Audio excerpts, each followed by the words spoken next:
Assalomu alaykum, hurmatli tinglovchilar. Bugungi mavzuyimiz nihoyatda muhim va sizni ishingizda har doim bo'lajak strategiyalarni yoki bo'lmasam qarorlar qabul qilishda muhim ahamiyat kasb etadi. Mavzuyimiz nogironligi bo'lgan xotin-qizlarning ijtimoiy psixologik portreti hamda zo'ravonlikdan jabrlangan nogironligi bo'lgan xotin-qizlarning ijtimoiy psixologik portreti.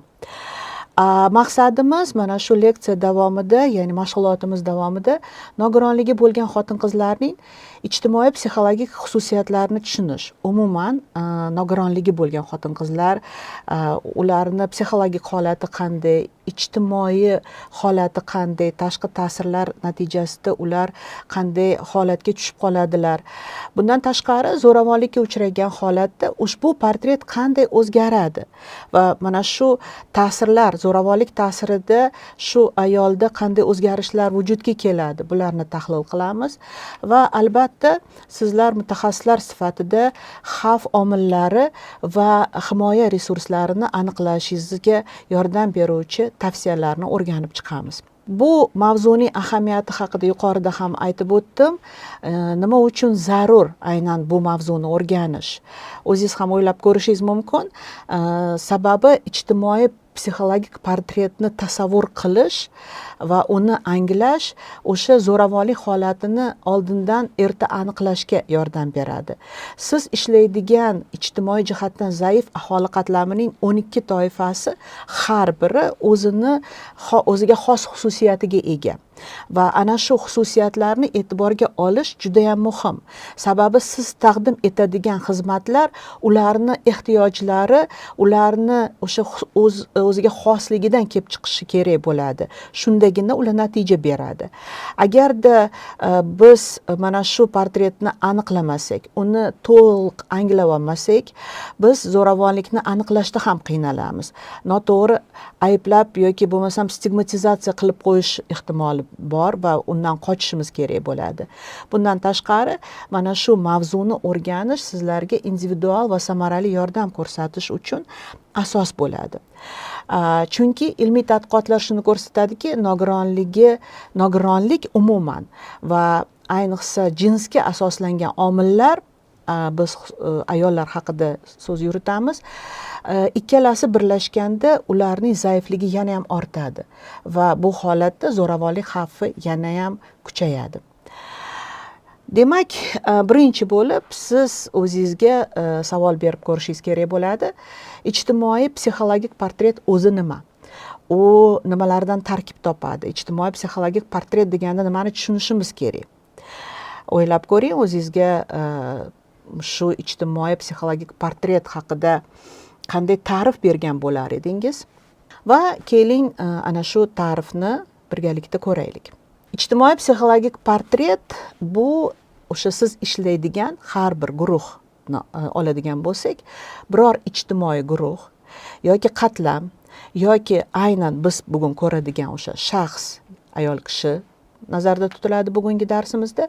Ijtimoiy holati, yashash tarzi, uni psixologik xususiyatlari, iqtisodiy holatining darajasi, uning ma'lumoti, u ichida shakllangan madaniyat va qadriyatlar tizimini sistemali tarzda tavsiflovchi tahliliy tavsifnomadir. Ya'ni to'liq bir tasavvurni beruvchi, shu shaxs haqida tasavvurni beruvchi bir xarakteristikasi, tavsifi desak bo'ladi.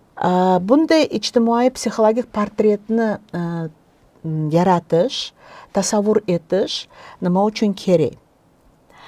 Albatta bu ijtimoiy psixologik portret bizga biz taqdim etmoqchi bo'lgan xizmatlar davomida, biz ta'sir etmoqchi bo'lgan tarbiyaviy ishlar va zo'ravonlikdan aynan xususan zo'ravonlikdan jabrlanganlar bilan ishlash va huquqbuzarliklarning oldini olish hamda aholi ehtiyojlarini aniqlash maqsadida muhim vosita sanaladi. Bu portret asosida siz aniq o'sha guruhga va shu guruhga kiruvchi aniq shaxsga, xususan ayolni nazarda tutamiz, qanday xizmatlar taqdim etish kerak ekanligini yoki qanday yordam mexanizmlarini ishlab chiqish kerak ekanligini tasavvuriga ega bo'lasiz va bu sizga yordam beradi ana shu ijtimoiy psixologik portretni tuzish. Ijtimoiy psixologik portretning tarkibiy qismlari nimadan iborat? Albatta bu ijtimoiy tavsiflarni o'z ichiga oladi. Bu sizga ma'lum, siz har doim ishingizni boshlaganingizda biron bir keysni ochishdan oldin albatta ijtimoiy tavsiflar bo'yicha o'zingizga keltirilgan o'sha jadvallarni yoki bo'lmasam so'rovlarni to'ldirasiz. Bu yoshi, jinsi, ta'lim darajasi, uning oilaviy holati, ijtimoiy maqomi, ish faoliyati, daromad manbalari kirib ketadi aynan mana shu qismiga. Agarda biz psixologik xususiyatlar haqida gapiradigan bo'lsak va biz ularni albatta o'rganishimiz kerak, chunki ta'sir choralari shu shaxsning, xususan ayolning psixologik xususiyatlarini albatta e'tiborga olishi lozim. Bular ichiga shaxsiy temperamenti, o'zini tutishi, unda mavjud bo'lgan qobiliyatlari, unda mavjud bo'lgan ehtiyojlari, uni ichki va tashqi motivatsiyalari albatta buni e'tiborga olish kerak. U stressga qanchalik bardoshli yoki qanday munosabatda.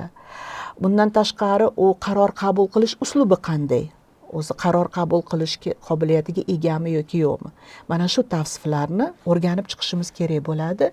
Shu shaxsni o'rganib baholash davomida. Keyingi tarkibiy qismi bu shu ayolni biz nogironligi bo'lgan xotin-qizlarni nazarda tutyapmiz. Uni munosabatlari va qarashlari yoki bo'lmasam e'tiqodlari, tasavvurlari, jamiyat, oila, ish sohasi agar ishlaydigan bo'lsa, ta'limi, an'analar va qonunga nisbatan bo'lgan uning munosabati. Bundan tashqari zo'ravonlikdan jabrlangan, ayniqsa zo'ravonlikdan jabrlangan xotin-qizlar haqida gapiradigan bo'lsak, biz albatta mana shu tarkibiy qismini ham e'tiborga olishimiz lozim. Bu emotsional holati. Umuman olganda nogironligi bo'lgan xotin-qizlarning emotsional holati ham turlicha bo'lishi mumkin. Bu uni yashaydigan muhitiga bog'liq albatta. Zo'ravonlikdan jabrlansa esa bu emotsional holati yana ham shu tashqi ta'sirlar natijasida o'zgaradi. Shuning uchun buni o'rganish nihoyatda muhim ahamiyat kasb etadi, chunki o'sha emotsional holatini barqarorlashtirgandan keyingina siz boshqa bir choralarni yoki xizmatlarni taqdim etishingiz mumkin bo'ladi. Ya'ni bu uni ichki zo'riqish holati, uni xavotirlar darajasi, uni ruhiy ta'sirlarga qanchalik u chidamli, qanchalik bardoshli. Bu narsalarni ham o'rganishimiz zarur bo'ladi. Va albatta umumiy holatini baholaganda yoki bo'lmasam shu ijtimoiy psixologik portretini yaratishda albatta biz ijtimoiy muhit ta'siriga ham e'tibor qaratishimiz lozim. Ya'ni bu oila, mahalla, yashaydigan hamjamiyati, agar u mehnat bilan band bo'lgan bo'lsa, ish joyi, o'sha ish joyidagi jamoaning unga bo'lgan ta'siri va shular orqali shakllangan uni tafakkuri va xatti harakatlari, xulqi va o'ziga xosliklarini e'tiborga olishimiz kerak bo'ladi. Endi agarda biz mana shu ijtimoiy xarakteristikalar, ya'ni tavsiflarni yana bir bor klassifikatsiyalashtiradigan bo'lsak, siz doimo e'tiborga olishingiz kerak bo'lgan va ana shu klassifikatsiya asosida ijtimoiy psixologik portretni yaratishingiz uchun bu bir qisqacha asosiy parametrlari yoki bo'lmasam qismlari, yana bir marta klassifikatsiyasi. Bu demografik belgilar, yashash hududi bo'yicha belgilar albatta muhim bu, chunki shahar sharoitida yashaydigan va qishloq sharoitida yashaydigan albatta katta farq qiladi va yondashuvlar ham shunga yarasha bo'ladi. Kichik shaharmi, poytaxtmi yoki katta shaharmi, albatta mana shu klassifikatsiyani ham e'tiborga olish kerak. Bundan tashqari siz turli xil aholi qatlamlari bilan ishlaganingizda va o'sha xarakterliklar, ya'ni o'ziga xosliklar, belgilari, kesishmalarini e'tiborga olish uchun ana shu shaxsni yoki bo'lmasam biz sizlar bilan bugun tahlil qilayotgan nogironligi bo'lgan xotin-qizlarning milliy etnik belgilarini ham e'tiborga olish kerak. Ya'ni uni millati, mahalliy xalqmi yoki bo'lmasam etnik guruhiga mansubmi, albatta buni e'tiborga olish kerak, chunki bu ham unga taqdim etiladigan xizmatlar turini ko'paytirishi mumkin yoki o'ziga xos alohida yondashuvni talab etishi mumkin bo'ladi. Keyingi demak sinfi, klassi bu bandligi bo'yicha belgilar. Bu ayol ishlimi, ishsizmi, yoki vaqtinchalik ishsizmi, yoki u mavsumiy ishchimi. Endi nogironligini hisobga oladigan bo'lsak, bunda ham o'ziga xosliklari bo'ladi va uy mehnati bilan shug'ullanadimi yoki umuman bandligi ta'minlanganmi yo'qmi va nima uchun ta'minlanmagan? Chunki masalan uni zo'ravonlik holatidan olib chiqmoqchi bo'lsak, biz balkim uni iqtisodiy mustaqilligini ta'minlash uchun balkim uni bandligini ham ta'minlasa bo'ladi. Albatta bu klassifikatsiyaga ham chetlab o'tmaslik kerak va nafaqada yoki boshqa bir yana holatlari bandligiga tegishli bo'lgan. Va albatta bandligini ta'minlash uchun biz uni kasbiy tayyorgarlik darajasini ham tahlil qilishimiz kerak bo'ladi.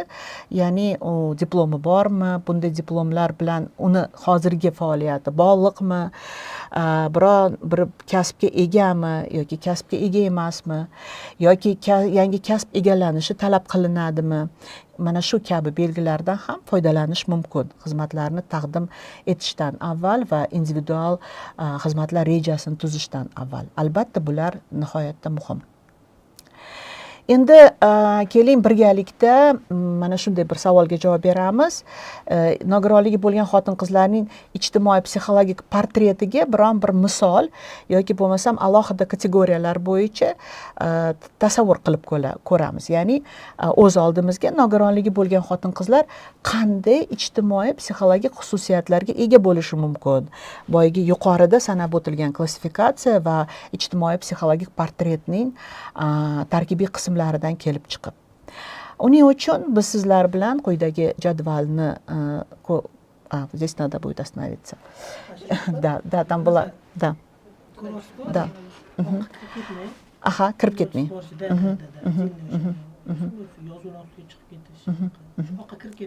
Хорошо. Хорошо. Boshladikmi? Yana mana shu tavsifi berishdan avval va nogironligi bo'lgan xotin-qizlarning ijtimoiy psixologik portretini yana bir yaratishdan avval bitta narsaga e'tibor berishinglarni so'ragan bo'lar edim. Ya'ni mana shu ijtimoiy psixologik portret qanday shakllanadi yoki qanday nogironligi bo'lgan xotin-qizlar qanday ta'sirlar ostida yashaydilar. Nogironligi bo'lgan xotin-qizlar ko'p holatlarda jamiyatda ikkita stereotip ta'sirida yashaydi. Stereotip bu qotib qolgan qarashlar, bilasiz bu haqda. Ya'ni birinchisi bu umuman nogironlikka bo'lgan munosabat, ya'ni ko'p aholini ichida insonlar ichida shunday qarash borki, nogironlik bu zaiflik. Bunday olib tashlaymiz tak. Nogironligi bo'lgan xotin-qizlar ko'p holatlarda jamiyatda ikkita stereotip, ya'ni bir qotib qolgan qolipli qarashlar ta'sirida yashaydilar. Birinchisi bu nogironlik ko'plarning tasavvurida zaiflik sanaladi, zaiflik sifatida idrok etiladi, zaif insonlar sifatida idrok etiladi. Va ijtimoiy xodimlar yoki bo'lmasam umuman ijtimoiy sohada faoliyat yurituvchi har bir xodim mana shu qarashdan voz kechishi va ularga bo'lgan munosabatida bunday qarashi bo'lmasligi zarur. Chunki biz baribir insonmiz va biz mana shu stereotiplar ta'sirida yashashimiz ehtimoli bor. Bundan tashqari yana bitta ta'siri bu ayollik, ya'ni jinsga asoslangan unga bo'lgan qarash, ya'ni ayol bu albatta qaram, albatta zaif va albatta birovning qaramog'iga yoki bo'lmasam yordamiga muhtoj sifatida qaraladi. Ham nogironligi bor, ham ayolligi bu yerda bunga ta'sir ko'rsatadi. Va agar biz buni tahlil qiladigan bo'lsak, bunga albatta shu stereotiplar va mana shu tashqi muhitni ta'siri unga ma'lum bir ijtimoiy xususiyatlarni yuklaydi. Ya'ni bunday nogironligi bo'lgan xotin-qizlar ular ko'p holatda ijtimoiy izolyatsiyaga moyil bo'ladi. Bu nima degani? Ya'ni ular yakkalanadi. Ular o'zlarini insonlar orasidan tortadi.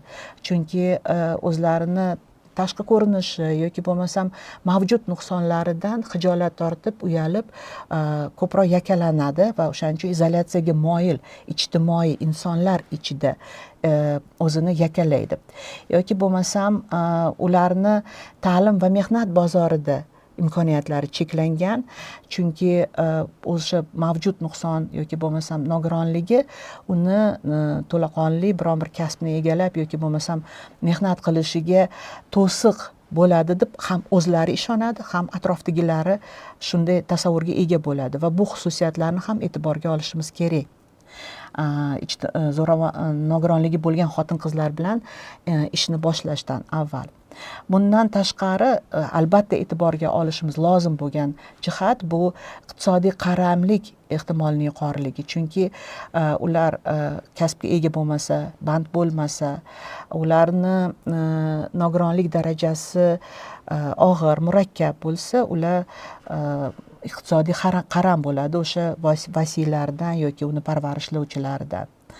Va albatta bu holat uni jamiyatda kamroq ko'rinishi, kamroq aralashishiga olib keladi. Boyagi yuqorida aytgan ichki demak yakkalanishga moyilligi tufayli.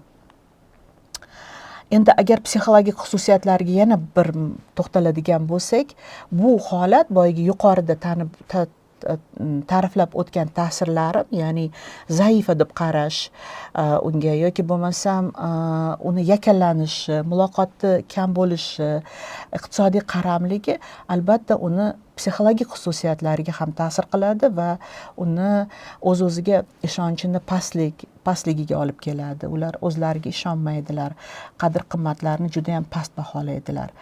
Ular tashqi atrofdagi insonlarning bahosiga juda ham qaram bo'ladilar. Ya'ni agar unga tashqarida yoki boquvchi vasiylari yoki parvarishlovchilar sen yaxshisan desa, u yaxshiman deb ishonadi. Agarda qaysidir kamchiligi aytilsa, u o'zini past baholay boshlaydi, o'zini yomon deb biladi. Ya'ni ular aksariyat holatda o'sha atrofdagilarning baholashiga, ularning bahosiga qarab, ya'ni juda e'tibor qaratishadi. Bundan tashqari ularda mana shu nogironlik oqibatida juda ko'p cheklovlar qo'yilganligi sababli ularda men qo'limdan hech narsa kelmaydi, men hech narsa qila olmayman degan o'rganilgan chorasizlik yoki bo'lmasam o'rganilgan ojizlik holati shakllanadi. Ular hattoki bu ojizlik, o'rganilgan ojizlik yoki o'rganilgan nochorlik bu harakat qilishga ham motivini so'ndiradi. Ya'ni ular hattoki sinab ham ko'rishmaydi. Men shuni qilib ko'raychi, balkim o'xshar degan hattoki ularda fikr ham uyg'otmaydi. Mana shu ko'nikib qolgani o'zini ojizligiga, unga tashqi muhit yoki insonlar har doim to'siq qo'ygani uchun qo'lingdan kelmaydi, sen kasalsan, seni nuqsoning bor deb doimiy beixtiyor yoki bilib turib eslatishi unda o'sha ojizligini va o'zi haqida ojizman, men qo'limdan hech narsa kelmaydi degan tasavvurni juda kuchli, chuqur o'rnashib oladida, ular hattoki mumkin bo'lgan joyda ham harakat qilib ko'rmaydilar. Va ular juda ham o'sha har bitta xatti-harakat agar mabodo noto'g'ri bo'lib qolsa, atrofdagilarni ranjitib, ular meni qabul qilmaydi, meni yomon ko'rib qolishadi, o'zi shundoq ham nogironman, shundoq ham menga qarashyapti degan ichki hissi kuchayib boradi va bu albatta zo'ravonlik holatida yashashga unga nima bo'ladi? Nima deydi? Chiqmasligiga yoki zo'ravonlik holatidan chiqishiga to'siq bo'ladi. Va albatta bu xususiyatlar atrofdagi insonlarning munosabatiga dan tashqari yana zo'ravonlikni ham natijasi emas, balki ko'proq bu jamiyatni munosabati, ya'ni nogironligi bo'lsa, demak u zaif, ojiz, u bechora, u kasal degan munosabatni oqibati.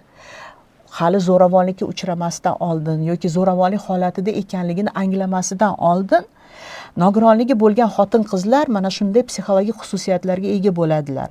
Albatta hamma oilalarda emas, aksariyat holatlarda shunday, afsuski.